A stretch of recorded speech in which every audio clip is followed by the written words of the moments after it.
SmartB Sports Update Podcast is brought to you by Optimum CBD. For all your rest and recovery needs, CBD products are your best bet. Go to OptimumCBD.store to order now. Free delivery on all orders over $99. You must be over 18 to order. I use Optimum CBD products personally for my rest and recovery. I train 6 days a week in Jiu-Jitsu, as you've probably heard on the SmartB Sports Update Podcast. I teach, I train, I compete. And without Optimum CBD products, I wouldn't be able to do it. Optimum CBD for all your rest and recovery needs. Well, the Bulldogs attack fired. It did, yes. Against the struggling Manly team. Yeah, although to be fair, I mean, Manly did beat Melbourne the week before, so yeah, you got to give credit where it's due. They did fire the Bulldogs, putting 42 points on Manly, but where is that buzz coming from? It's coming from somewhere. Anyway, there's a buzz if you hear a buzz. Yeah, they put the 42-4 over Manly. And yeah, it's the best they've played for quite a long time, actually. I think it all came together. Yeah, look, well done to the Bulldogs. You got to give credit where it's due. I thought Galvin was really solid in that game. He didn't try and overplay his hand. And they sort of just simplified a few things in attack there. No, he's terrible. He had no try assists. Did he have no try assists? 0 try assists. Terrible. Drop him. Need to bring in a new half because, you know, like Toby Sexton had no try assists. Need to bring in a new half. Terrible. Absolutely terrible. He had 3 tackle breaks and 1 line breaks, but no assists. Halves are meant to have assists. People tell me so. That's why the justification was for dropping Toby Sexton.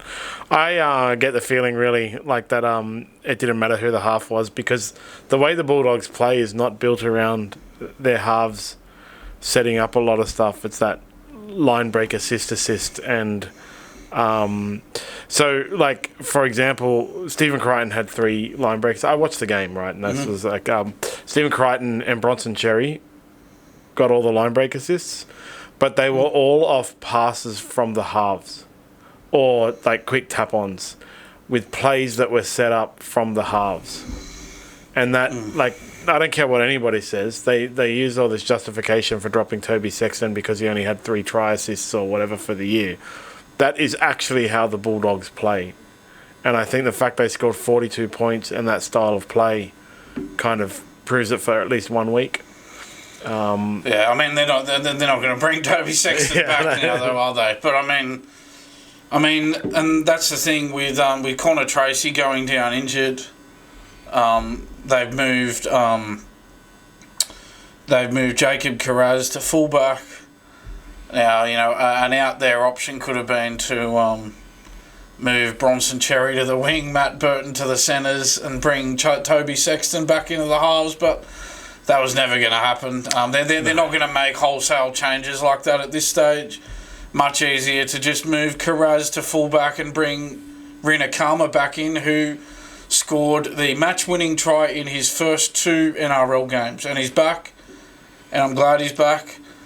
And that's the thing, their defence was a lot better. But Tuala did let that try in, and I was surprised that Manly didn't go back to him. Manly had success going down that side. They scored a try down that side on Tuala's wing. Because he can't tackle. Yeah, I just think... So I just would have thought, why didn't Manly go back there? But anyway. I just think Manly's in all sorts... They're not playing cohesively and don't know what they're doing. And look, I know they didn't have a lot of ball. But that was their own fault. They made too many errors and gave away penalties.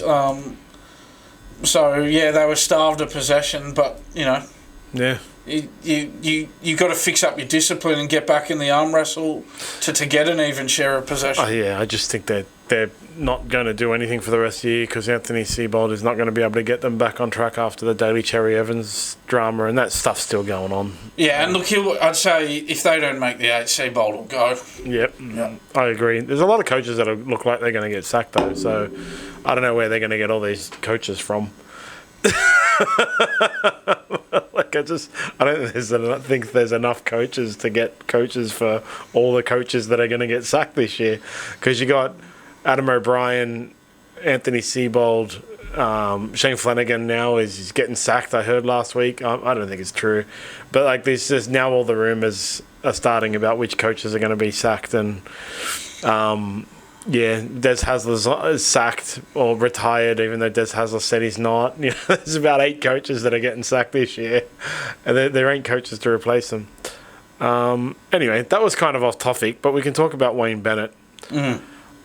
Speaking of coaches, he had a bit of a tanty in the press conference. Like a childish, I think it was kind of childish reaction. Yeah. When a reporter asked about whether he thinks that the Rabbitohs are at risk of getting the spoon. He could have just said no, because look at the Titans. But I mean, it's a legitimate question from the reporter. I mean, they're in last spot. So, of course, somebody's going to ask the question, and his quote was, "I knew someone would ask that question. I'm not answering that." That's what he said. So that's just not good enough. He's come back to the club, and in his first season back, they're running last on the ladder, and a reporter has asked a perfectly legitimate question about the wooden spoon, and he's just said, I'm not answering that. And that's what annoys me is, like, he'll frame it as, he's just having a go at a journalist. But reporters are the gateway to the fans. If you're talking to a reporter like that, well, you're talking to the fans like that. It's not good enough for these coaches to just treat journalists in this manner with such disrespect. And you know what they don't understand is that a lot of them don't, and Wayne Bennett should get it. I mean, he's been around longer than anyone. What they don't understand is it's in their best interest to have a good relationship with the media, because if you get on well with somebody, just in life in general, you find it really hard to criticise them. If they have good relationships with journalists, with media, then the media are not going to want to criticise them, because if they know them and they get on with them, well, it's going to be difficult for them to do that. But if you do what Wayne Bennett does and just dismiss the media, treat them with disrespect like that, that reporter who he said that to, that reporter will go, all right, well, if I ever get a chance to give the Rabbitohs and Wayne Bennett a spray, well, I'll do it, because he's treated me that way. Yeah, well, he's like, so it's really kind of childish to me, just like a little bit of a tantrum. I'm not talking about that. I hate it when the coaches do that on a perfectly legitimate question. But like I said, like, he could have even just said, "Have you seen the Titans?" Because just because the Rabbitohs are last doesn't mean they're last. His Titans have lost more games than them. And look, I know that I understand that they've had a lot of injuries, and I know that makes it difficult. But at the end of the day, you're judged on your results as a coach. That's just the way it is. It's a tough world. It's a harsh world. But at the end of the season, nobody remembers how many injuries you had. People just look at the ladder and go, they finished last that year. That's all people do. And it might be unfair. It might be very harsh because of the huge injury toll. But that's just the way it is. Life's never fair, right? That's the way it goes. That's professional rugby league. You're judged on the results as the coach, and that's it. Yeah, well, I don't understand why anyone would behave that way just because their team is going bad. I have the Titans getting the spoon now. I think most people do. As I said, they've just dropped into the last place. Could have even said that. We're only in last place because all the buys haven't been done yet. There were answers to it. Could have just said, look, we'll do our best with the players we got available. Could have just said that we've got a big injury toll, but with the players we got available, we'll do our best to avoid the wooden spoon. We'll try and win as many games as we can between now and the end of the season to make sure we avoid it. That's all he had to say. But he had to give this, it's an arrogant response, that one. Yeah. To say, I'm not answering that. That's just arrogant. Well, you're in a press conference, and your responsibility in a press conference is to answer questions. Otherwise, why are you there? So you can't really just sit there and go, I'm not answering that. Well, the whole point of the press conference is to answer questions. That's why you're there. I really, yeah, it's There are some questions that just don't warrant an answer. We've discussed them before, like clickbaity type questions, but that was a fair question because after the game, the Rabbitohs had dropped to the last position, and he should be thinking about it. I don't think a lot of people even now think the Rabbitohs are going to get the spoon. There are just a couple of teams that can out-lose the Rabbitohs for the rest of the year, in reality. Yeah, but I mean... so that's why he can't even really be offended by the question because, like, there's so many answers he could have given, even without just saying, bro, go look at the Titans. Yeah, and I mean, look, at the end of the day, look, I know, look, the Rabbitohs, they might get the spoon, they might not. But at the end of the day, look, does it really... And I know everybody wants to avoid the wooden spoon. I get that. You don't want to come last. I understand that. But at the end of the day, does it really matter whether they're last, second last, third last? Like, they've had a terrible season. Yeah. That's the takeaway from this season will be that in Wayne Bennett's first season back, the Rabbitohs have had a terrible season. Yes, injuries have played a part in that. Of course they have. It's been a huge injury toll. But as I've said, in the past, he's found a way to negotiate this, to deal with this. And I'm not saying... This is the thing. Like, I'm not saying that you could have expected them to make the 8 under these circumstances. Like, they have been hit brutally hard by injuries. I think it was over... I had the stat the other day. Over $6 million worth of players injured at the moment. It's ridiculous. But, you know, they still could be 10th or 11th, or instead of having 6 wins for the season, they could have 10 wins for the season, you know? That's the thing. Even something like... So right now, Rabbitohs, Knights, Eels and Dragons have the same points in reality when you apply buys, okay? Yeah. And they're sitting above the Titans, all of those. So, and then you have the Cowboys and West Tigers above them. So... Like, that's what I mean. It's easy for him to say. The real answer for it is, yeah, I understand we're at the wooden spoon at the end of this week, but, you know, the season's still got 5 rounds to go, and not all buys have been given, and there are 4 other teams that are in exactly the same situation as us. Yeah. There actually are, like, 1, 2, 3 other teams in exactly the same situation as us. Yeah. Because all the Rabbitohs have to do at this point in time, actually, is win 0 more than the Titans to avoid the spoon. Yeah. Because they're already 1 ahead of the Titans. If the Titans manage to win another one, then all they need to do is win 1 more than 4 other teams. Yeah. And they're guaranteed to not get the win. And if they win 1 more than those 4 other... So if they win 1 more than those 4 other teams, they're coming like 13th. Yeah. So it's not that bad. Not that bad a year, actually, for such a team hit by injuries. But like I say, like, we're splitting hairs, aren't we? Yeah. Like, whether they're last, second last, third last, you know what I mean? But I mean, like, his answer was ridiculous because there were so much more better answers. He didn't have to get offended because the reality... Like, if you went out and asked Shane Flanagan the same question right now, because as I said, the Dragons are currently sitting actually in the same position as the Rabbitohs, despite what the ladder says, because all buys haven't been applied. Yeah, well, they have. You're right. They've won the same number of games. Yeah. So they've lost less, but you know, whatevs. But the Rabbitohs haven't had their last buy. But you know, if you had asked Shane Flanagan the thing, he probably, as much as of a tanty chuck as Shane Flanagan can be, he probably would have said something along those lines. Yeah, right now there's 4 other teams in the same situation as us, and my job is to get us out on the field each week and try and perform as best as the team possibly can. Not necessarily doing that job, but like that's my job. I'm not going to answer that question because grumpy old Wayne. Yes. And that's the thing, like, yeah, injuries have played their part, but you can't, if you're coming last with 6 wins and 13 losses, you can't blame it all on the injuries. Yes, injuries are a significant factor. You can't blame the whole thing on injuries. What about Lewis Dodd? Why hasn't he been given more of a run? That's the thing. They talk about their injury toll all the time, and yet they're happy to leave a $650,000 a year halfback in reserve grade when they've got all those injuries. I had someone point out to me the other day, right? Lewis Dodd. Wayne Bennett didn't sign Lewis Dodd, right? Obviously, blah, blah, blah, blah, blah. And yes, Jamie Humphries is back this week, as expected. Yeah, like, this was the thing someone pointed out to me. Predicted. If Adam O'Brien gets the sack, then Dylan Brown becomes the new Lewis Dodd. Like, he's it does too. A highly paid person in the team that don't worry, there's people looking at us outside the window. Highly paid person in the team that maybe the coach doesn't want, but they're stuck with. Yeah, because that's so much what Lewis Dodd is right now. A highly paid player in the team that Wayne Bennett didn't want, and he's stuck with because of the. Yeah, and I know Wayne Bennett didn't sign him. You're right, that's true.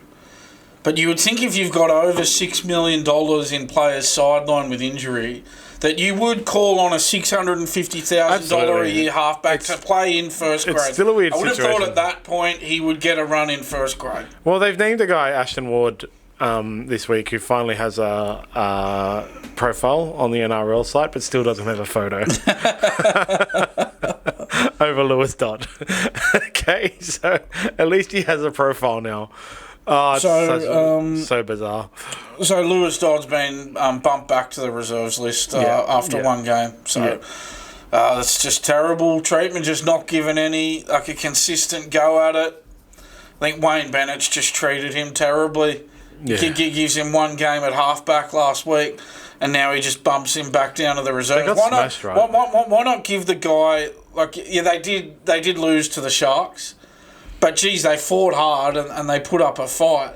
I didn't pay any attention. They only lost by 2. Oh. Which, considering all the players they've had out, well, that's a pretty good effort.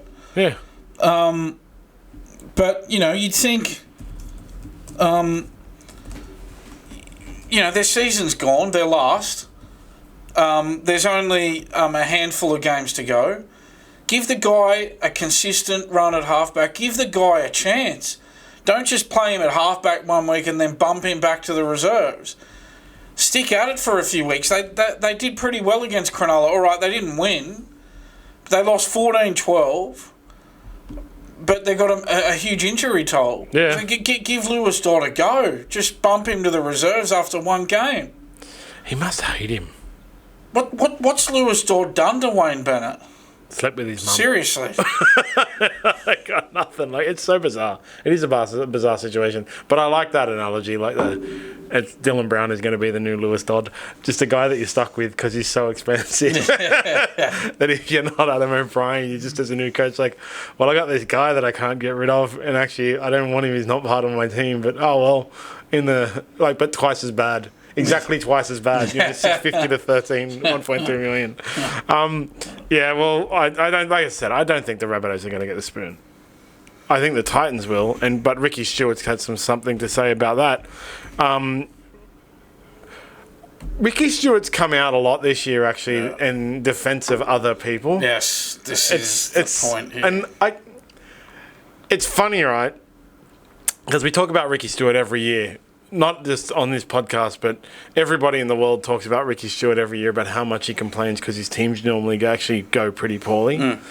And this year, we've had some of those. Even when he wins, he complains. But I think right now, he's got nothing to complain about because the Raiders are sitting so now he has to...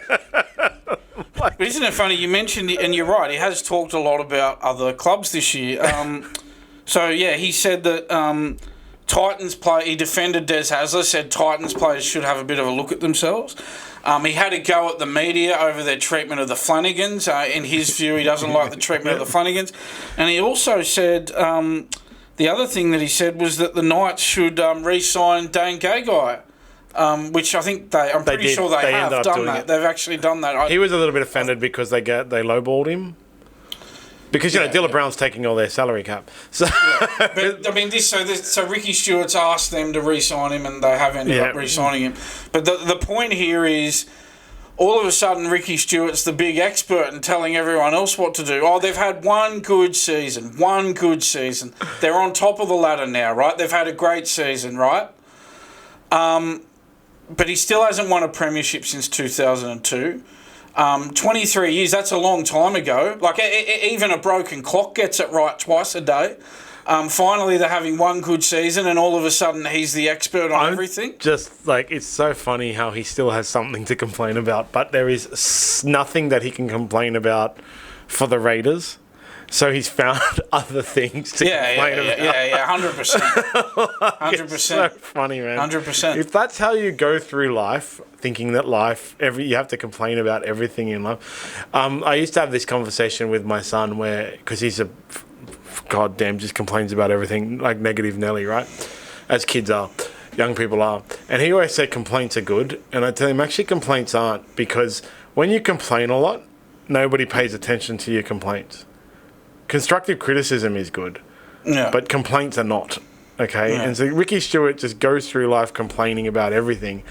It's so miserable. Yeah, it's none of his business what's going on at other clubs. He should focus on the Raiders.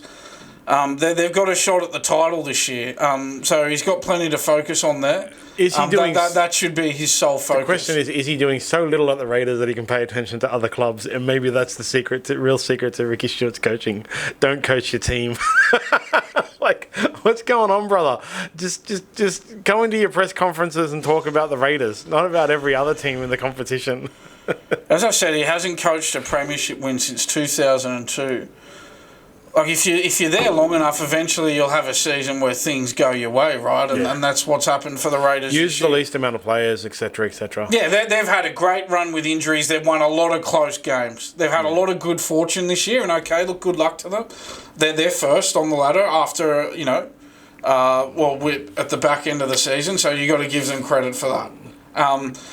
They might win the comp this year. They might. They might not. But they haven't won anything yet. And if they don't win the comp, this will all mean nothing and no one will care. It's like that Brad Pitt line in Moneyball. If we don't win the last game of the season, they'll dismiss us. Nobody will care. Well, and that's the reality. If they don't win the comp and they don't go well next year, this is just another pointless, redundant year. That's the thing. That's the thing. They did make the grand final in 2019. Yeah.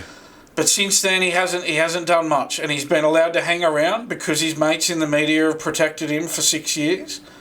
And now he's having a year where things are running for him. They're going his way. They're on top. And well done to him. Good luck to him. But again, he hasn't won a premiership at the Raiders since 2014. A lot of coaches would not get 11 years to win a premiership at a club. So he'd want to win one this year. No, he's fine for 5 years. I'll tell you what, if he wins the premiership, everyone will be saying he's the best coach of all time, and he'll get a 20-year contract extension. Yeah, 100%. But as I said, even a broken clock gets it right twice a day. After going 23 years of not winning a premiership, you might have a team that goes on a bit of a run and has a shot at winning it after a while. What was it, 2020 you said they made the grand final? No, 2019. 2019, right. Where did they finish that year? I'll just check. Fourth. They were in the top four. So they had another year 6 years ago where they went really well. So this has happened before. This isn't anything out of the ordinary. They've had a good run with injuries. Things have gone their way. But we'll see. They haven't won anything yet. Mm-hmm. We'll see what happens. We'll see how this goes here. Melbourne are obviously going to be a formidable force in the finals. Penrith are coming good at the right time. Penrith are hot on the heels of the top four now. With the Warriors looking a bit shaky, Penrith now are only 3 points off them. Penrith are only 3 points out of the top four. Yeah, that's true. Excuse me. And everybody's like now writing off the Bulldogs. But they improved their top 8 statistic. But the thing is, I think Manly might be out of the 8 now. Yeah, that's the thing. It is, yeah. That's what I said last week, man. That's what we were talking about last week. Like, that's what the prediction we gave last week was. They'll beat Manly and it'll improve that statistic. But it's actually irrelevant. It doesn't improve the statistic because the teams they beat keep getting knocked out of the top 8. It's a bit of a scam. Moving on to Lachlan Galvin, because you can't have a week in rugby league without Lachlan Galvin being discussed. When is the Lachlan Galvin circus going to finish? Hopefully something happens next year where we can stop talking about future immortal Lachlan Galvin, because we've been talking about him for 2 years. So obviously the Bulldogs are playing Tigers this week, and it is a return of Lachlan Galvin to... It's at Parramatta Stadium, yeah? Yeah, it's at Combank Stadium, yeah. So at least it's not to like Leichhardt or something, because that'd be... terrible. It is a West Tigers home game. They're expecting a full sellout crowd. There's been news articles about how the Tigers fans are planning to target him, and the Bulldogs fans have started commenting on the internet about how they're going to protect him. Mm-hmm. First of all, guys, calm your farm. Okay? Protect him from what? Like that protection thing is like basically a threat of violence, and it's why Bulldogs fans have such a bad reputation. But Benny Elias is, because, you know, Tigers, you've got to go to 40 of their ex-players and get comments, and it's usually Benny Elias. Says he'd gang up on Lachlan Galvin if he was playing against him this week. Why? Just why, Benny Elias? Why do we need a quote from you? This is the thing. It is all talk. I think it's unlikely that this is actually going to play out this way. I don't think the Tigers... It's just media hype. Yeah, well, there is lots of internet chatter that the media is reporting on as well because of things like Benny Elias talking about it, right? Tigers fans, if you go, apparently, don't tell anybody that I'm in some of them, Tigers fan groups, they are like planning the, you know, abuse, like they're saying like what chants can they do and things like that. They have like, they've got a concerted, they're definitely going to boo him every time he touches the ball as if anybody cares. And then, yeah, if you go and look at Bulldogs groups, they're like, we'll protect him from the Tigers. Protect him from what is like, it's a really weird thing that they're saying. Like, what are you going to protect him from? Like, really? And the police have given warnings, and the NRL and Tigers board. Is that really necessary for the police to give? Well, they have had this year. Apparently, I was reading a thing yesterday because of this thing. Apparently, this year has had more large-scale violent assaults between opposing fans than any season in the past 11 years or something like that. Right, okay. And, you know, there's brawls at a Rabbitohs game, there was brawls at a Roosters game, there was brawls at a Bulldogs game, and so on and so forth. So they are like... And I'm in some of those groups as well. Don't tell the Bulldogs fans that I'm in there and I'm not actually a Bulldogs fan. But the stuff they say is like... And it's not because they're Bulldogs fans, people. Like, this kind of stuff, I'm in all the groups, just so you know. I monitor internet chatter a lot, internet sentiment. Like I always say, the NRL should do the same thing. They clearly don't, but they should. Honestly, when you see these rivalries and people returning, like when Jarome Luai was returning to Penrith, there was a lot of talk about how the Penrith fans are going to target him and so on and so forth as well. So it's not a Bulldogs fans thing, actually. It's just the Bulldogs fans do have the reputation for violence. Some would say a little bit unfairly and some would say fairly. But having ex-players come out and promote that kind of thing as well, fans follow what they say. You know, Benny Elias said they should gang up on him. I just guarantee none of the players care that much. Yeah, Lachlan Galvin's ability to get a headline is quite remarkable. I thought after that win over Manly, I thought, well, okay, so finally this can be put to rest now because there was still, even after those wins over, or that win over the Dragons where he threw that winning pass, or the pass for the winning try, there were still question marks about their attack. Their attack looked clunky for most of that game. But so I thought, well, they've gone up against Manly, who, you know, they're a middle-of-the-road team. They're not a contender, but they're not easy beats either, and they've put a score on Manly. A 42-4 scoreline on them. And I thought after that, well, okay, finally, we'll have a week. Well, I thought, yeah, this will be a Galvin-free week. And then, but now he's playing against the Tigers, so it's back in focus. So, and you know, it's just every time you think that you're past the Galvin story, it just finds another... Oh, yeah, and, another layer. No matter which way this game goes, we've got another week of Lachlan Galvin stories. Because if the Tigers... because next week we'll talk about what happened. The Bulldogs will either win and then it'll be, Galvin gets one up over his old club, or if the Tigers win, it'll be, the Tigers have had the last laugh over Galvin. Yeah. That's... Exactly. We've got at least 1 week. Thank God next week is a Tigers bye. So maybe, just maybe, and it's like Bulldogs versus Warriors, so... Absolutely no Lachlan Galvin Warrior links there. Maybe, just maybe, the following week we'll have no Lachlan Galvin stories. It's like Lachlan Galvin's the Donald Trump of the NRL. It's just one headline after another. Cannot stay one headline to the next headline. But it's been since last year when he was future immortal Lachlan Galvin actually as well. Since his debut, and what was it last year? The Tigers won 3 in a row after he debuted, and everyone was talking about how we don't need Jarome Luai now. Yeah, sure, bro. Imagine they had have cancelled Jarome Luai. But speaking of Jarome Luai, actually, he committed that he's not leaving. There's no chance he would leave in that get-out clause. I mean, it's easy for him to say now. I guess that's a segue for us into our next item. Yeah. He was interviewed on the weekend and they asked him about whether he's thinking of taking up his get-out clause after next year because of the difficulties the Tigers face.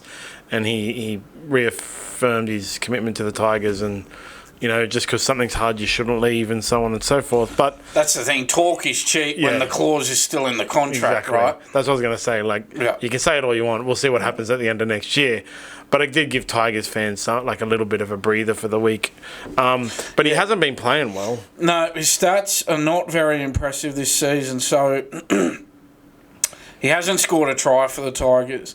And of the halves who've played 10 or more games in the NRL this season, he sits at 13th for try assists, 17th for both line break assists and runs, and 29th for line breaks. Now, again, I said for halves who played 10 or more games in the NRL this season, so you got to think, well, there's only 17 teams. There's only 2 halves on each team. And so that's a maximum of 34 players. And again, I'm only talking about halves with 10 or more games. So when you think about it like that, to be 13th, 17th in 2 categories and 29th in another category of those key categories, there's not a lot to smile about. Well, I think they screwed up, and he screwed up by wanting to be a halfback. They moved Jarome Luai, who is a 5'8", through and through. Don't care what anybody thinks. He is a pure 5'8". They moved him to halfback to accommodate for future immortal Lachlan Galvin, and I think that screwed up Jarome Luai for basically the first half of the season. And now that he's back to 5'8", I think you'll see a pickup in his game because he is a 5'8". When Mitchell Pearce was here once, I did ask him what's the difference, and he couldn't give a real answer, to be honest.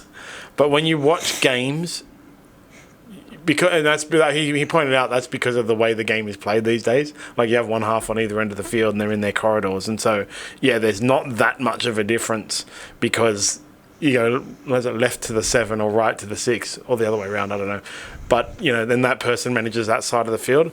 But in those instances where it comes back to the good old days where a 5'8" and a halfback did 2 in very distinct jobs, Jarome Luai's best thing is acting like a 5'8", a classic 5'8".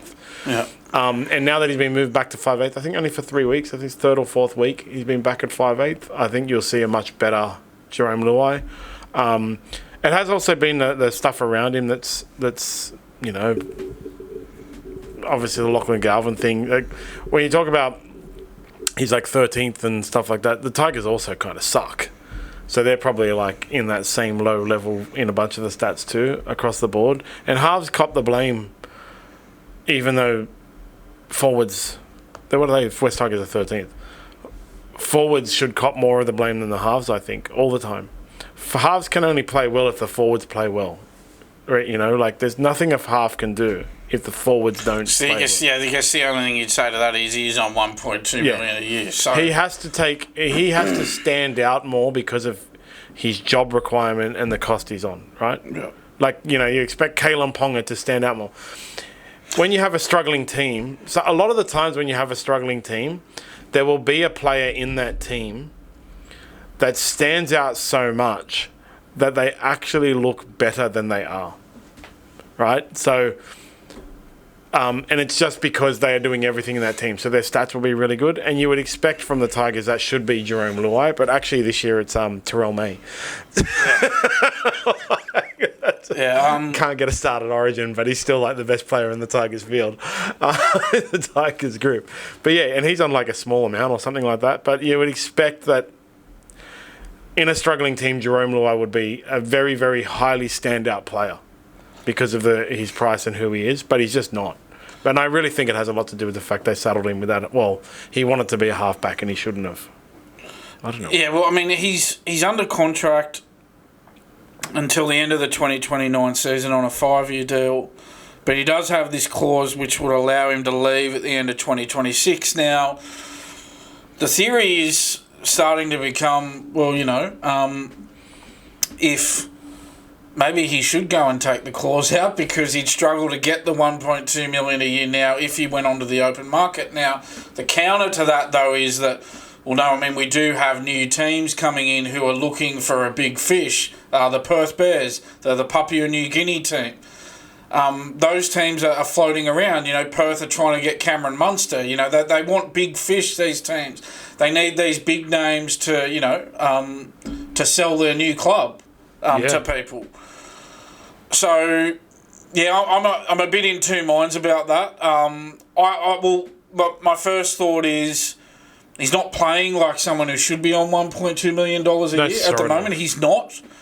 But that having been said, these new clubs might pay it because they're going to have to pay overs to get players to go there, especially the Papua New Guinea team, because, it seems like the logistics for that team, there's going to be some issues with, their residents and, travelling and, you know what I mean? Like these sorts of issues, I think, are going to force a team like that to pay overs for a player like Luai. Oh, yeah, absolutely. So is he playing at a $1.2 million salary at the moment? No, he's not.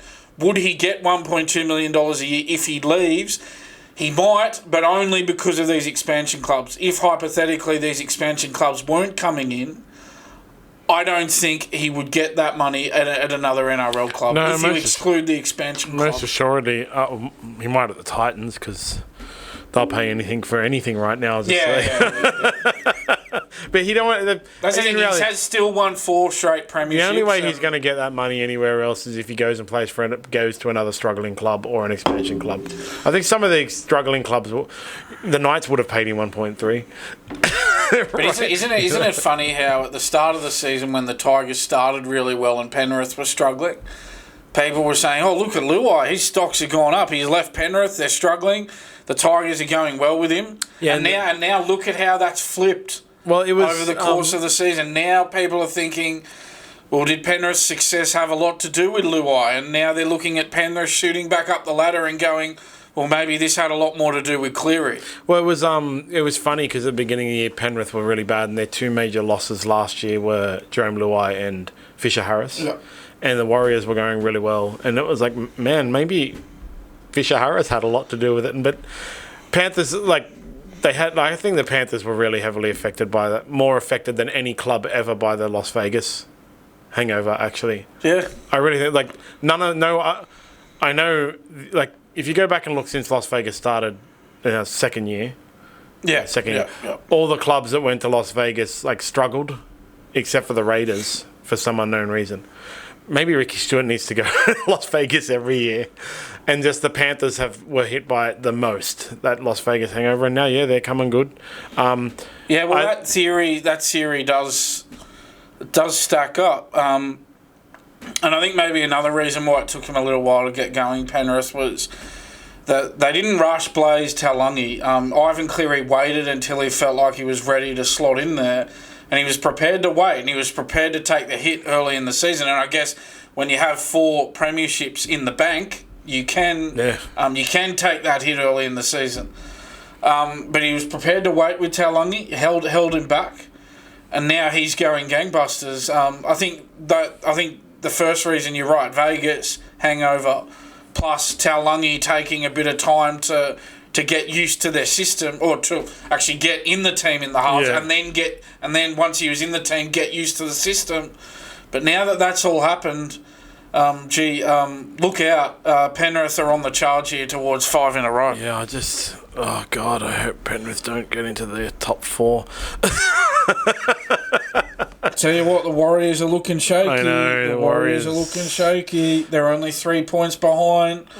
Warriors need to get good. The Warriors need to come good if your wish is going to come true, I think, here. Yeah. On to the other number one news story this year. The Dragons and Kyle Flanagan. Mm-hmm.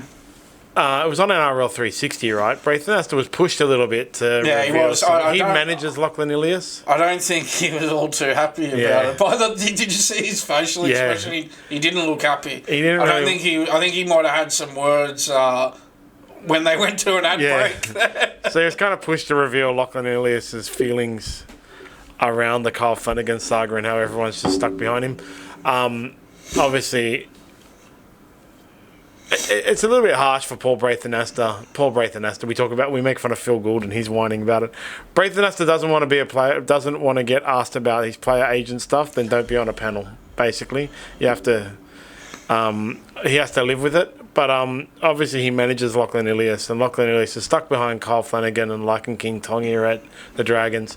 And yeah, as I said, he was pushed on an NRL 360 by Dean Ritchie to reveal what Lachlan Ilias is feeling, and he did have some words about it. Yeah. This was his quote. This was Braith Anasta's quote talking about Lachlan Ilias. He says, "Unfortunately for him, I'm trying to keep him up because he's losing hope." This is Anasta talking about Ilias. I'm sure the other kid there, Jonah Glover, is as well. So this is now, we're now at the next stage of this nepotism that Shane Flanagan continues to show towards Kyle Flanagan. The Dragons have now lost 4 games in a row, and again, no changes. Kyle Flanagan will be there again. They're playing this the weekend. Raiders this week, and they're going to lose. And this is the thing. As I said, the NRL team have now lost 4 in a row. Now, the Dragons New South Wales Cup team, I know, as you pointed out, they were winning before Elias got back there. But look, I'll just look at it how they've gone since Elias has been there, to be fair about it. Since Elias has been in the Dragons New South Wales Cup team, they've won 10 out of 12 games. Now, they lost to Newtown 40-16 on the weekend. But can't be picked then. That's the thing. Ilias' fault. Your first thought was, so Shane Flanagan's just going to use this to justify continuing picking his son. One loss, even after winning, as I said, he's won 10 out of 12 games back there. One loss, Shane Flanagan's going to latch onto it and go, oh no, you lost 40-16 in Newtown, we're not picking you. I can just imagine that question. So you've picked Kyle Flanagan again. You've picked your son again, Shane. Why haven't you upgraded one of the other halves? Well, did you see their game on the weekend? That's a difficult question. You see their game on the weekend? Yeah, bro, but I also saw the 10 before that. yeah, it's rough, isn't it? You know, one they lose one game, and now what is, But, on the other side of it, though, if they had the Dragons could have won that game 50-0, the game they lost in New South Wales Cup. Lachlan Ilias getting 18 try assists. They could have won 50-0, and Ilias still wouldn't have been picked anyway. Well, so that's what I would say to Ilias. I would have gone, well, clearly it doesn't matter what you do. He's blindly picking his son because he's his son. This is blatant nepotism, and it's terrible. And Ricky Stuart was talking about, this is terrible treatment of the Flanagans. What about the families of the players who are being overlooked? What about Lachlan Ilias' family? What about Jonah Glover's family? How do you think they're feeling that their son keeps getting, their son or brother or How do you think they feel that they keep getting overlooked because Shane Flanagan keeps picking Kyle Flanagan? There's been a quote from a board member published this week about how Kyle Flanagan was purchased to be a utility, and next year he will definitely be a utility, and they are going to sign a marquee half. They already have someone that they're talking to. I don't know who it is. I don't know in on the Dragons. Well, they've talked about... I've actually got some quotes from the CEO here, and it's along these lines that you're talking about. Yeah, so he's talking about how they've signed Daniel Atkinson, and he'll come in and play half in 2026. So isn't that interesting? The CEO, Tim Wattsford, he's come out and said Kyle Flanagan won't be the halfback next year. As you said, he's been signed as this utility. So he's saying that Daniel Atkinson's going to play half in 2026. And former NRL coach Daniel Anderson's been hired to be the club's head of recruitment. So now he's coming in and he's supposedly looking for a halfback. Meanwhile, the coach doesn't want him to look for a halfback because his son's playing halfback.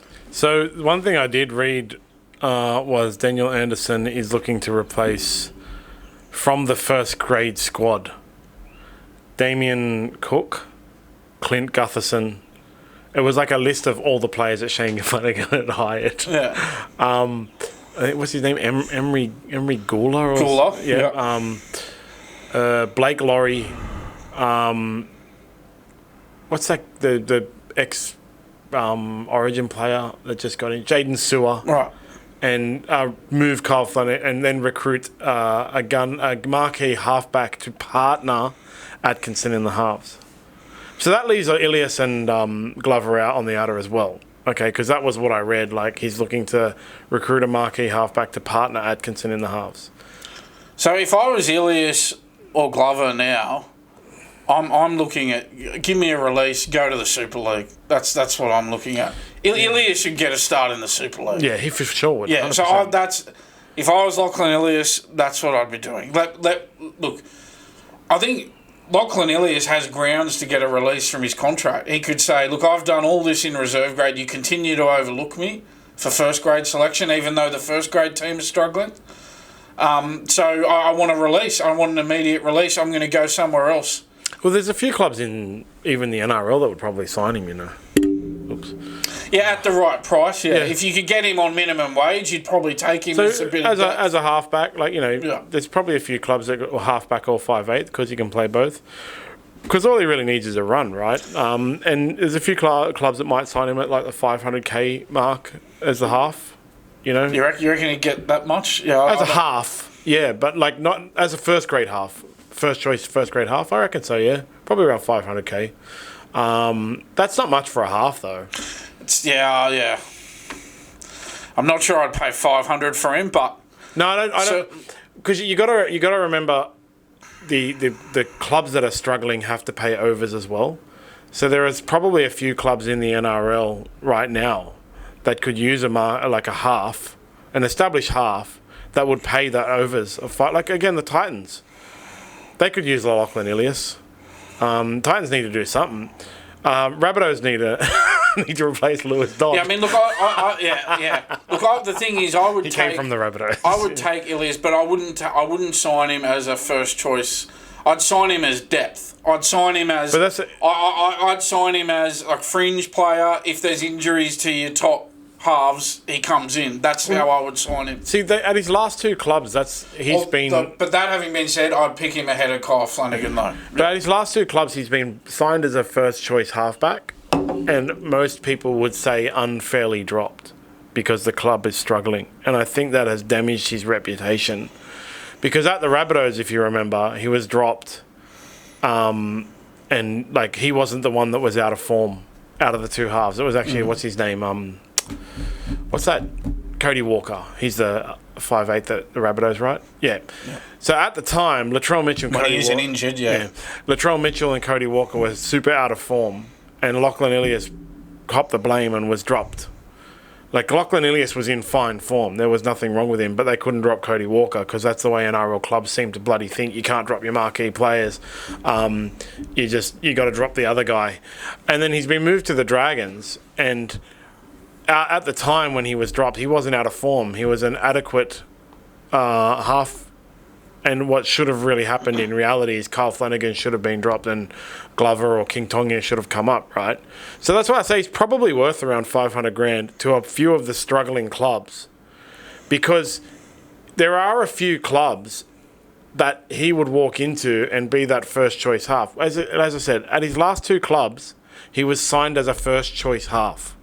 And he's just unfairly, like, that's the thing. If I had a nickel for every time that happened to Lachlan Ilias, I'd have two nickels, which isn't a lot, but it's still weird that I'd have two nickels. Right? Yeah. So I think his reputation has been unfairly damaged by this thing.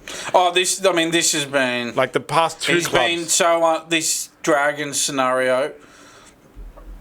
and I think he had that broken leg as well, that really nasty injury, yeah. At the Rabbitohs. So he just can't take a trick. At the Rabbitohs, it was that nasty broken leg that kept him out for a long period, and now at the Dragons, he's a victim of nepotism. Well, he is. That's what's happening. Yeah. He continues to be overlooked for an underperforming halfback who's only in the team because his dad is the coach. Think of it like that's what is happening. If he went to the Parramatta Eels for next year to partner Mitchell Moses in the halves, he's a $500,000 half.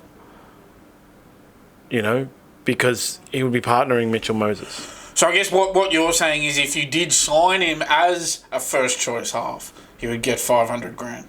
Yeah. And there are some clubs that... So all I'd say to that is I'd do my best, I'd if I was to sign him, I'd sign him on less as depth. Yeah. But at the club he's at now, I would have him in the first grade side because I think he's a better player than Kyle Flanagan. That's the thing. Kyle Flanagan's failed at the Roosters, failed at the Bulldogs. Ilias didn't fail at the Rabbitohs. He just got unlucky with a serious injury. Well, first he got unfairly blamed, and then he got unlucky with a serious injury. And then, say the Raiders, right? So, who's the first choice 5'8" for the Raiders? Is it Ethan Strange? Is Ethan Strange? They chop and change it a bit. Well, Ricky Stuart does have form in changing, but Jamal Fogarty's going next year, right?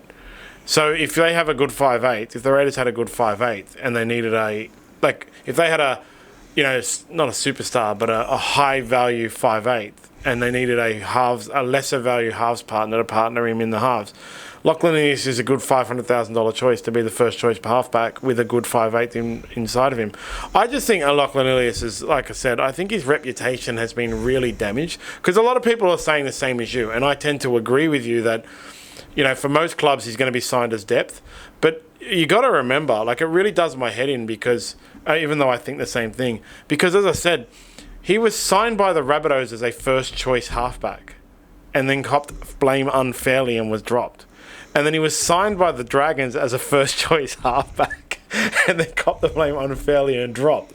So in reality, his last two clubs have signed him as a first-choice halfback and then punted him to reserves, giving him the reputation of a reserve half. But in reality, he is actually a first-choice half.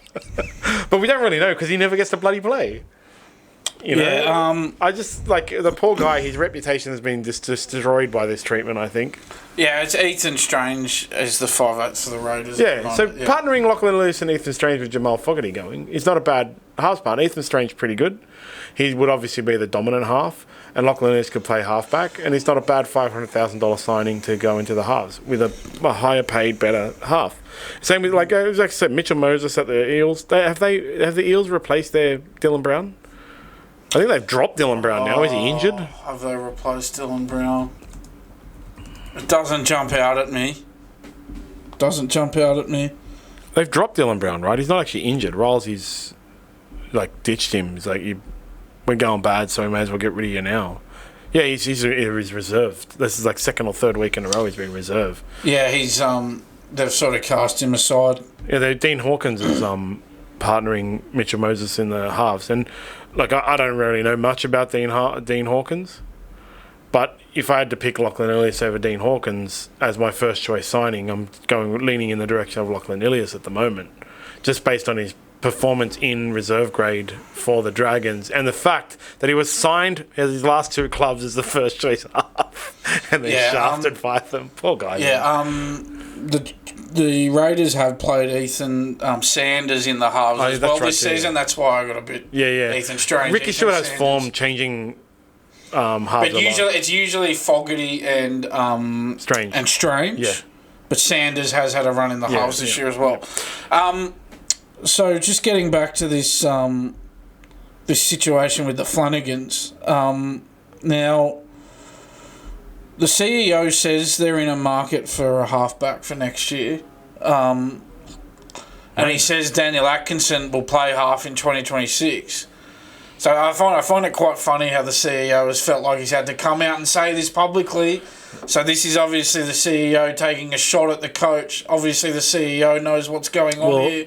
But what I would say is, if I was a half in the NRL sort of looking around at clubs and the Dragons came knocking, if I was a halfback and the Dragons came knocking, I don't trust what the CEO says there. No. I don't trust the CEO. He doesn't pick the team. I don't trust the CEO that Kyle Flanagan's not going to be the halfback next year. I don't trust that at all. So I think that's a load of rubbish. Well, he doesn't really have control over the team. But the other thing about the Dragons is they have form on controlling coaches. If you remember, when Steve Price was there, they ended up not letting him be involved in recruitment.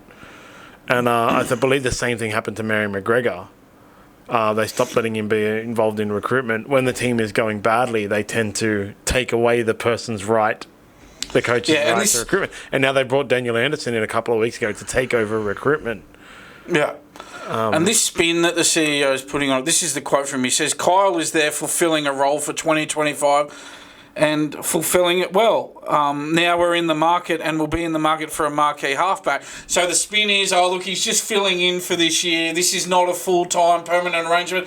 No, you've got a capable player who's been resigned to reserve grade, who's won 10 out of 12 games in reserve grade.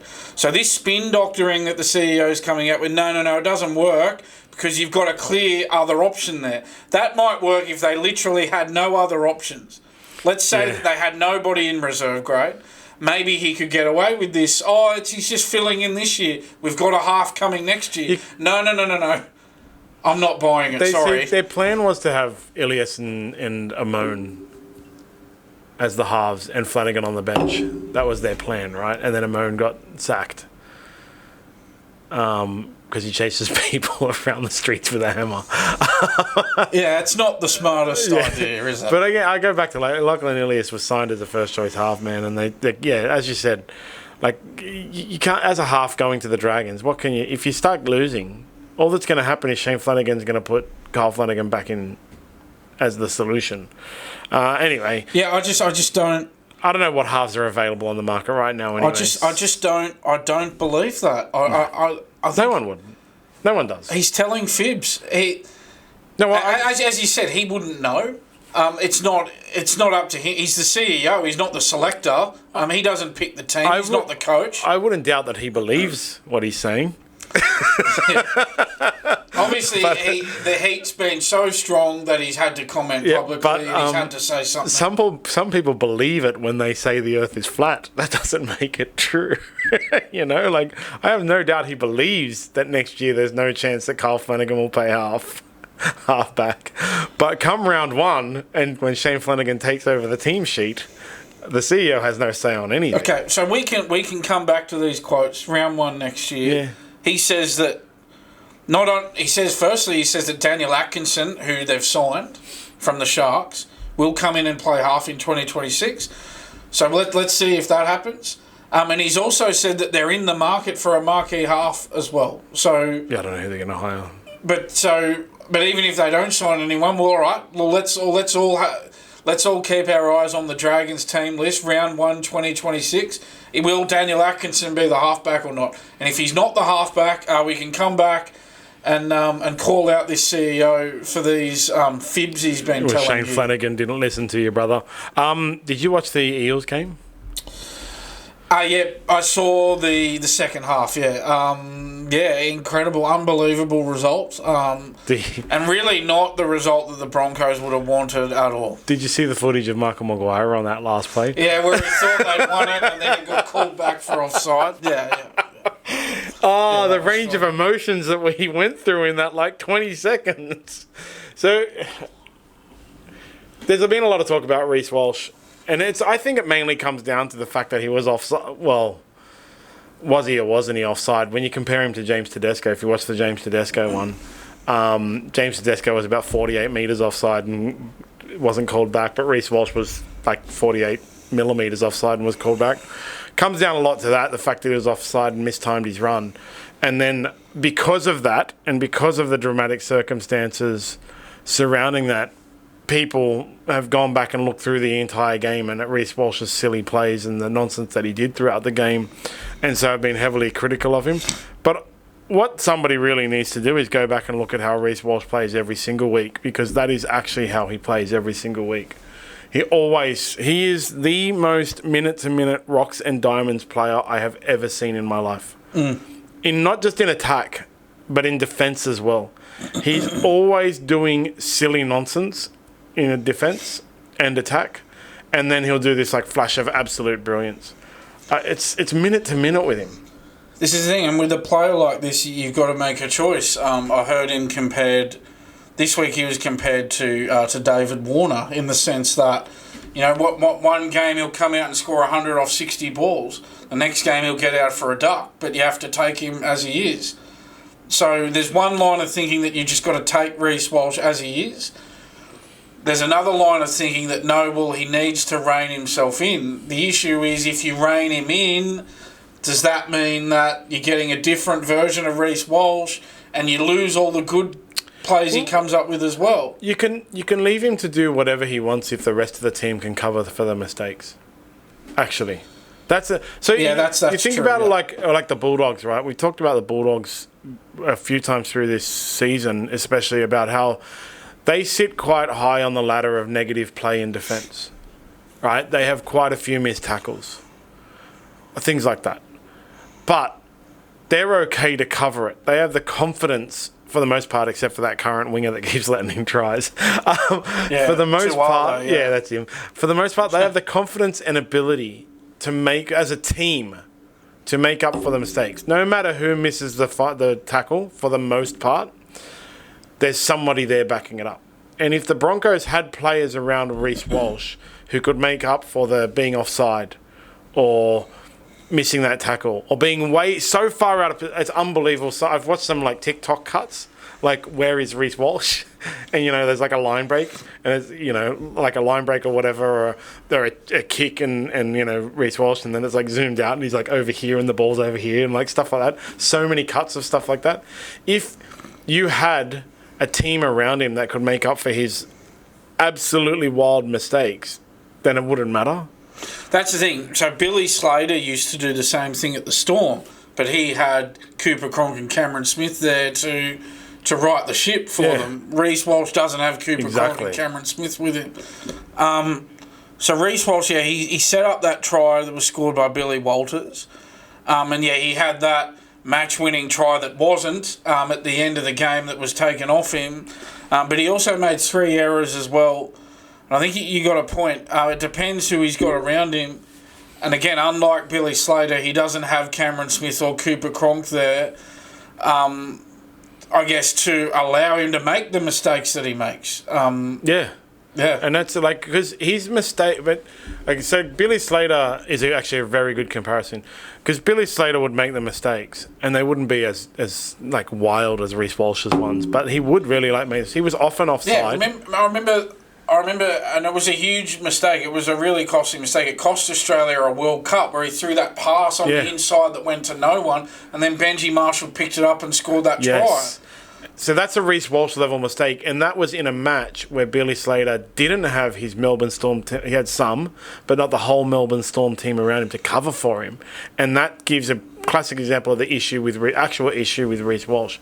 Because at the Storm, when you have issues in like attack, with Billy Slater being, go back and have like something like that, offside, and the try is disallowed, then the next play that what would happen is the Storm would get the ball back off, force an error and get the ball back, and then Cameron Smith or Cooper Cronk would set up a try to snatch the game anyway. Well, I think the issue with what Slater did in that game, again, that World Cup final in 2008, where he ran on the inside first. Threw that pass to nobody, Marshall picks up. The issue with that was, obviously, Australia have the players to, cover for Slater's mistakes, but the issue with that in that instance was it happened too late in the game. That Marshall try was the winning try that put the game to bed. So it was just too late for anybody to do anything about it after that. Yeah, so he did the nonsense of running on the inside. But even then, the Melbourne Storm with stuff like that, the wingers, whoever the wingers were, would also be back there covering, or running back quickly to kind of like cover for those mistakes. Because, in attack, you would have Cooper Cronk, Cameron Smith, Greg Inglis even at some point, that kind of thing. When they were $2 million over the salary cap. Who could cover for a screwed up try, like a match-winning try, but a minute later, they could generate the I guess, if you are $2 million over the salary cap, you can cover for some mistakes. But the Broncos just simply don't have that. Yeah, they have Ezra Mam. I saw a funny meme about him the other day. Ezra Mam, Adam Reynolds. Is Ben Hunt back? I don't think Ben Hunt's back, right? Is he playing? I think he is, but I think he's been under a bit of criticism for a lack of form at the moment. Let me just check that. He's playing at the 9, right? If he is playing? Yeah, he is. Yeah, he played. Yeah. See, he played. So he's probably having a tantrum because he's been named at hooker and he doesn't want to be hooker because that's just how Ben Hunt is. So you just look at that. Like, Billy Slater would make a mistake, but then you would have Greg Inglis, Cameron Smith, Cooper Cronk, whoever else is in there, millions and millions of dollars over the cap, and then throughout the year, just all these players. Billy Slater has these people that you go like, Adam Reynolds, Ben Hunt, Ezra Mam, that are very good players, but they aren't Cooper Cronk and Cameron Smith. And Reece Walsh gives up. His errors are so over the top and ridiculous. You need like absolutely the highest level of player, 400 game future immortal type player to cover for it. And so when they say like, if you rein it in, do you lose Reece Walsh and his attacking play? I think it doesn't matter, because at the moment what's happening is the negatives are far outweighing. It's not a net positive. It's a net negative right now, unfortunately for Reece Walsh. He's currently sits in this net negative where Broncos lose games by 2 points to the Eels, which could make them miss the 8 because of Reece Walsh screw-ups. They're currently 6, right? Sharks will end up above them unless they get another win. Yeah. Dolphins, Sea Eagles in the hunt, close behind them. Roosters as well. So the Broncos could miss the 8. And what they don't want is to come back sitting at 9th, 2 points outside the 8, sitting there going, man, if Reece Walsh hadn't have screwed up with all those screw-ups in the Eels game, we'd be playing finals football right now. So, yeah, I think the thing is right now they do need to dumb him down. Yeah, I think his big money really kicks in next year, I believe. I don't think he's earning the huge money yet, Reece Walsh. I think I'm pretty sure that he's only on about $600,000 this year, and then the big money kicks in next year, I believe. It is, yeah. But, I mean, he's not worth that money. It's a net positive, a net negative right now. Yeah, all things considered, he's not worth that money. But I think if they reined him in and he was more consistent, then he could be worth that money. Less X Factor superstar amazing setup tries, but also way less errors that actually lose games. Yeah. So I think like people are like, That's the thing. It's no good talking about that try at the end because it wasn't a try. It was disallowed. Exactly. So it's the people are like, don't rein him in because then you lose the attack. But if you rein him in, you also lose those errors. And right now, the errors that he makes are far outweighing the attack. But if you rein him in, is he still worth the over $1 million a year? I think he could. So yeah, just to rephrase that, I think he could be. There's more chance of him being worth it because then you get a consistent, slightly less attack and defense, but consistent. And it's not. I'm not talking about consistent game to game. I'm talking consistent minute to minute. 1 minute he'll make the best tackle ever. And the next minute, he won't be anywhere near the ball on a line break that'll let in a try. 1 minute, he'll set up a brilliant, beautiful try. The next minute, he's really mistimed his run and he's offside. And they lose games based on it. So what would you prefer? But I don't know, man. Like, there's no doubt.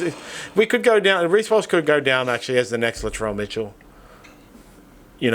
All that potential, all that everything, and then all we end up doing is talking about how they've wasted $1 million on him. Just to clear that up, he's on $600,000 this year, Walsh, but he gets $4.4 million for the next 4 years after that, so it'll be $1.1 million a season, and that goes through to the end of 2029. When he signed that contract as well, the potential was worth 1.1, but the potential is now showing, and it's not worth 1.1. That's what he was signed on, potential. But his negative gameplay has ruined that potential, I think. But yeah, reining him in, I think, would be a good choice, and they could turn him in. Because that was also Billy Slater later on. Yeah. Billy Slater became the best fullback in the world when he scaled back that, because they changed the rules to prevent him from doing most of the stuff he did. Had to scale back that nonsense and became more consistent and more of a senior player. Yeah, I mean, he's 23 now. He's not 18 anymore, so... Yeah. But anyway. And so... what happens with that. On to Daly Cherry-Evans, who's the other guy that can't stop getting mentioned. There's rumour floating around that he actually signed an agreement with the Roosters 10 weeks ago. Yeah. Now, what I heard when this came out and before... and have been hearing for a while is, what's his name? So, the reputation of Nick Politis is he doesn't go back on his word. and what I've heard for the past since Origin is the agreement was made with Nick Politis, but no agreement was signed. But Nick Politis doesn't go back in his word, so you can take it as a done deal. But now they reckon actually deal was signed. Yeah, it's strange to me. It's strange to only sign him for 1 year at his age. Again, and you do it, and it did. That they remember they signed Cooper Cronk for 2 years, and he won 2 premierships. But this isn't Cooper Cronk. This is Daly Cherry-Evans. He's not at Cooper Cronk's level. So that's the thing. It's not like Daly Cherry-Evans is just going to come in and win you a premiership in 1 year. He hasn't won a premiership since 2011, and that was his first year in first grade. When he wouldn't have been on much money, and Manly had a star-studded side at that time. So since Cherry-Evans has been an established player at Manly on huge money, he hasn't won a title. So he's not going to do the Cooper Cronk and come in for 1 year and win you a title. And I know Cronk did it. Cronk did it over 2 years. He won 2 titles in 2 years at the Roosters. But Cherry-Evans is not that player. Wasn't even that player 10 years ago, 5 years ago, let alone next year when he'll be 37 years old. Yeah, it is a bit of a weird signing. I still like the Roosters signing. The Roosters recruitment is such a puzzle that nobody has been able to solve. Nobody's really sure what the hell is going on there, what the hell they're doing. And yeah, like as I said, like it was Buzz Rothfield who reported that the deal was signed 10 weeks ago. Yeah. But I actually I asked somebody, who I won't say who, is that true? And they said no. It definitely isn't. Buzz is wrong. The handshake was agreed to, and Uncle Nick doesn't go back on his word. So when Uncle Nick shakes your hand and says the deal is done, the deal is done. That doesn't. But pen hasn't been put to paper. And look, he's going up against his future club this weekend when Manly taking on the Roosters on Saturday night at Brookvale. Who did I tip? Roosters, I think. And this is the thing. They got Sam Walker there at halfback as well, so he'll play 5'8". Yeah, but what I'm sort of saying with that is I'm sort of saying, well, was it really worth the effort of this? When you've already got a young halfback there, to just get him for again. This is not Cooper Cronk. This is Daly Cherry-Evans. Do I think the Roosters are going to win the comp next year just because they're getting Cherry-Evans? No, I don't. They got no one else as well. That's the other thing. Like, they're not. He's not going to get them a comp. It would only be worth a 1 year deal. Would only be worth it if he was going to win them a comp. Yeah, well, it's I liken it to I think a good similarity was the Dragons, right? So 2009, they didn't win the comp, but they were the best team all year. And then 2010, they added the final piece of the puzzle, which was Mark Gasnier, on some rorted deal. Back-ended deal that was never meant to happen. To be able to sign him for unders, to get them the comp right. But the Roosters next year don't need a final piece of the puzzle, which would be Daly Cherry-Evans. Daly Cherry-Evans was supposed to be the final piece of the puzzle. The thing on top. That's right. They haven't even started building the puzzle yet. That's right. I can't understand. Nobody can understand the Roosters' recruitment right now. That's right. You'd say the Roosters. Look, you'd think. Well, they're probably. In all honesty, they're probably not going to. We went through it last week. They're probably not going to make the 8. We went through their run home, which games they're likely to win and lose, and where they are on the ladder. And we went through it. They're not likely to make the top 8 at this stage. And so then you'd say. Well, so where are they at as a club? And you'd say, well, I would say they're in a rebuilding phase. They're in a rebuilding phase. They're not in a premiership window. As you say, Cherry-Evans is a signing for a team that's in a premiership window where the only thing they don't have is a halfback. Yeah. The Roosters, that's not the scenario with the Roosters. They're a rebuilding team. Why would a team rebuilding sign a halfback who's going to be 37 years old for 1 year when they've already... when they've already got a halfback in Sam Walker who's a lot younger. And Sandon Smith. And Sandon Smith, yes, who's contracted till the end of 2026. So where does he fit into this now? Where does Savala fit into this now? So, because, it was supposed to be, when they first started talking to Daly Cherry-Evans, the Roosters were supposed to be signing a big name forward, big name back,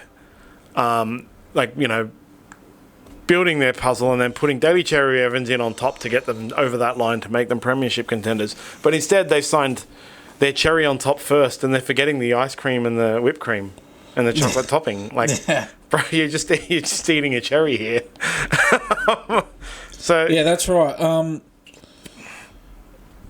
just checking that out. What is it, 4 p.m? It's not 4 p.m. No, it's 1:45. Weird. Sam Walker's only 23. Sandon Smith is... he's 22. Yeah.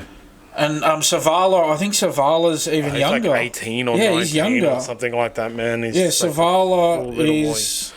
Savala, he's 23 as well. Okay. But he looks about 12. So you got three halves there in their early 20s.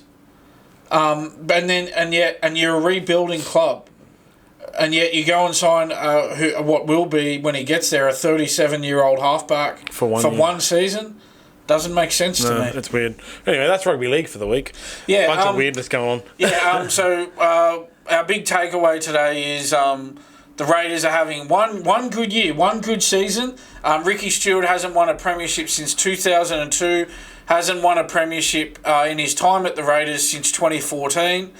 But he's an expert on everything, on everyone and everything, everybody. He can tell you what's wrong with your club and how to fix it. He's the expert on everything. Yeah, he doesn't. That's our key takeaway. Raiders don't matter to Ricky Stuart anymore. Yeah, Ricky Stuart knows everything, everybody. If there's a problem with your team, he'll come and help you. Yeah. That's our key takeaway today. Yeah, 100%. I'm calling him today. Yeah, absolutely.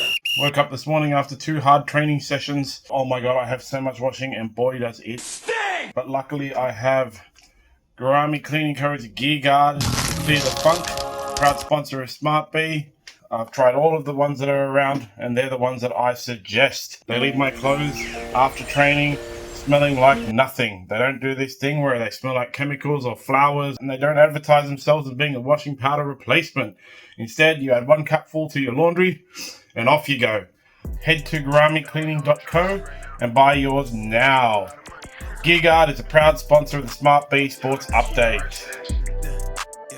Over to cricket, the 4th test wrapped up. They're starting the 5th test? Yeah, the 5th test starts tonight. Yep. Yeah. Is it 2-2? No. England are ahead 2-1. The other one was a draw. But India did really well to draw this game. Yeah. They lost 2 wickets in the first over of the run chase. But then they went on after that and batted the best part of 2 days to save the game. So well done to India. But this Ben Stokes whinging at the end of the game, because what happened was there were the two Indian batsmen. I think it was Sundar and Jadeja wanted to stay on. Ben Stokes wanted to call it a draw with an hour to go, the 15 overs, that last 15 overs in the hour, where they're allowed to call it off early when it looks like there's not going to be a result. Ben Stokes went up and tried to shake these guys' hands, Jadeja and Sundar. But Jadeja was on 89 and Sundar was on 80 at the start of that 15 overs, and they've gone, well, no, we don't want to go off. We want to get our hundreds. And it was funny because England were upset because, they've got a 5th test to worry about. They don't want their bowlers to get fatigued and have to stay on. And so Ben Stokes was complaining about it, and he said to one of the Indian batsmen, you want to get a test 100 against Harry Brook?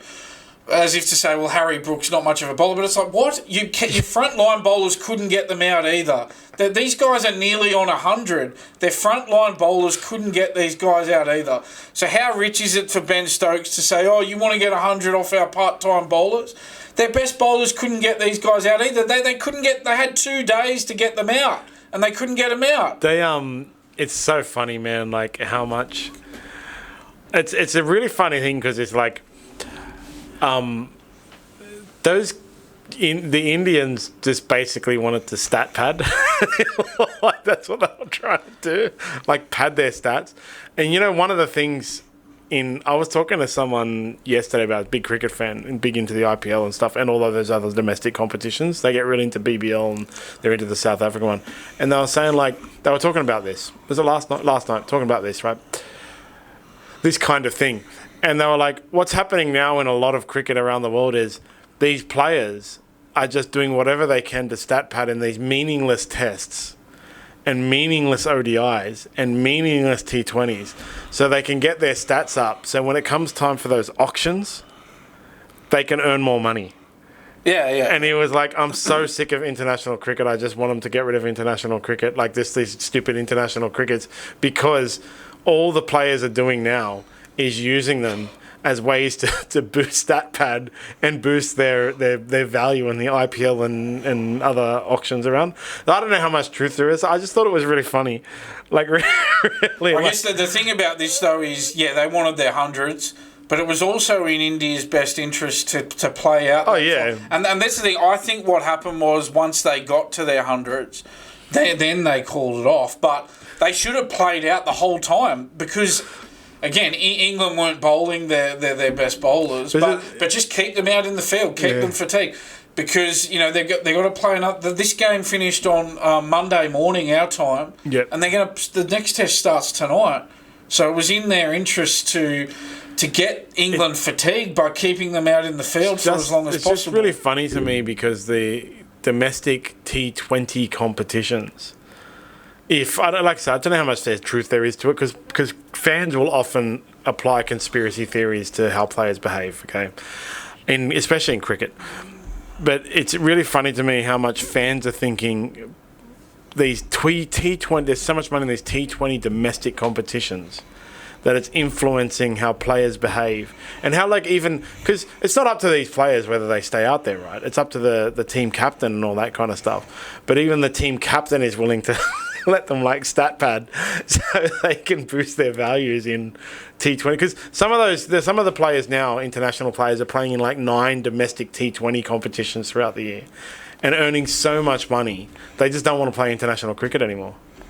That was the other thing he was talking about. International cricket's just, there's no money in it anymore. Even though there's so many international cricket games, there's just no money in it anymore, because you can go play 9 domestic competitions, which is actually apparently way less cricket than all the internationals, because it's only 3-hour matches, and earn up to 5 times as much. Yeah.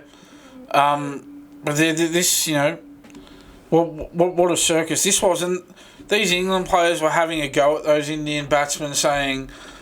fellow Englishman Ben Duckett said, "How long do you need? An hour." Zach Crawley said, "Just shake your hand, it's embarrassing." Stokes said, "If you wanted to score a century, you should have batted like you wanted to get it." Well, why didn't England get these guys out then? If they had got them out, they wouldn't have had to worry about it. But they weren't good enough to get them out. They had 2 days to get them out, and they couldn't. Yeah. And now it's kept, and India are still in this series going into the last test. So they can let's hope India win the test and draw the series. Yeah, they can draw the series. That's all they can do. But who cares if they draw the series or beat the series or whatever, because it gives them test rankings, right? It's points towards that World Test Championship. Yeah. But I mean, if India could win this 5th Test, that'd be a big result. Hilarious. To get a 2-2 draw in England, India would be very happy with that. And it's not good for England to be coming to Australia and after coming off a. Do they have any more? No. It will not be good for their. I don't know if England have tests between now and the Ashes. I don't know. And Australia, but it would not be good for their confidence. It was just there's so much. I was actually literally yesterday looking up the international test. Well, Australia don't have any more test matches between now and then. They just have a few ODIs and T20 series. Yeah, but I don't know about England. I suspect that England wouldn't. I suspect this would be England's last test before the Ashes, but I don't know that. There might be another tour between now and then. I'm not sure. Interestingly, off topic, but kind of still on topic, in the topic of cricket, I heard yesterday that the BBL has basically told Cricket Australia the reason the BBL isn't getting the numbers is because too many of the Australian players, are off playing internationals. So they're trying to convince Australian cricket to cancel the Boxing Day test and the New Year's test. Oh, so who's doing that? The BBL is trying to get Australian cricket to...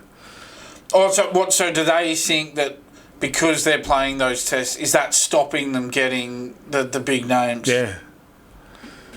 No, there's not a single fan in the entire of Australia. Not even wants that to non-fan. happen? Like, not cricket fans and like casual fans want that. So BBL, stay in your lane if that's true. But I just heard it yesterday. I thought that was a interesting thing to bring up. Anyway, I got a meeting at 4, so I've got to get headed. Thanks, everybody. Don't forget to go to optimumcbd.store for all your CBD needs. Must be over 18 to order. Orders over $99 get free delivery. And grimandcleaning.co for your wash aid to get rid of, to stop the funk in your washing. Thanks, Dan, and see you next week. Thanks, John. We'll catch you next week.